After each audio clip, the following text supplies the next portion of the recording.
Hello viewers, আসসালামু আলাইকুম। আমি আপনাদের অ্যান্টিক চাঁদনি আপু। তো আজকে ডিশওয়াশারের নতুন একটা ভিডিও করব। সেটা আজকে আমাদের বাড়িতে মেহমান এসেছিল। তো সের জন্য আমি ডিশওয়াশারে কাচের জিনিসপত্র দিয়ে দেখব কেমন পরিষ্কার হয়। রেনসেট এবং সল্ট ছাড়া শুধু ভিম বার সাবানের গুঁড়ো দিয়ে। তো দেখতেই পাচ্ছেন যে আমার কাচের বাসন, বাটি, চামচ, প্লেট কী পরিমাণে ময়লা তেলে। তো এগুলো আমি ডিশওয়াশারে দিয়ে দেখব যে কেমন পরিষ্কার হয়। অনেক ক্ষেত্রে শুনেছি যে কাচের বাসনে নাকি দাগ লেগে থাকে পানির, দেখতে নাকি খারাপ লাগে। তো এগুলো প্রথমে ডিশওয়াশারে সাজাবো। তো সাজানো শেষ। এই ডিশওয়াশারে 3টা র্যাক, একটা র্যাক আমি নামিয়ে রেখেছি স্পেসের জন্য। তারপর 1 চামচ ভিম বারের গুঁড়ো দিব, শেষ।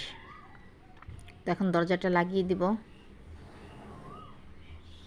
প্রথমে দরজাটা লাগিনি, তার মানে আমার সাজানোটা ভুল ছিল। তো ঠিক করে দরজা লাগিয়ে দিলাম। তারপর সুইচ অন করলাম, পাওয়ার বাটন অন করলাম।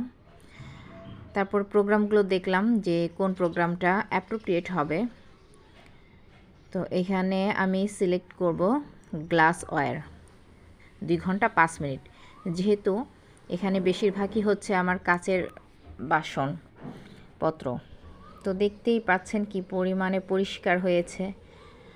আগে কি পরিমাণে তেলে ছিল এবং এখন কোনো তেলে নেই, পানির দাগ নিয়ে একদম শুকনো। এই মেশিনটা যখন ব্যবহার করি তো এটা খুবই ভালো লাগছে। এটার ফলাফল দেখে, রেজাল্ট দেখে আমি মুগ্ধ। তো আমি খুব টেনশনে ছিলাম যে কাচের বাসনপত্র পরিষ্কার হয় কিনা শুধু ভিম বার দিয়ে, কারণ আমি তো রিনসেট ইউজ করছি না, সল্ট ইউজ করছি না।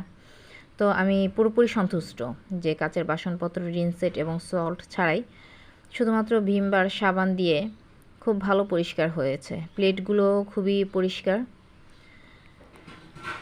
তবে একটা জিনিস কি যেটা দেখলাম যে কাচের গ্লাসগুলো একটু ঘোলা ঘোলা লাগছে, এটার মধ্যে পানির দাগ রয়ে গেছে। যেটা ট্রান্সপারেন্ট কাচের গ্লাস। তো ট্রান্সপারেন্ট কাচের গ্লাস পরিষ্কার তেমন একটা হয়নি, মানে ঘোলা দেখাচ্ছে।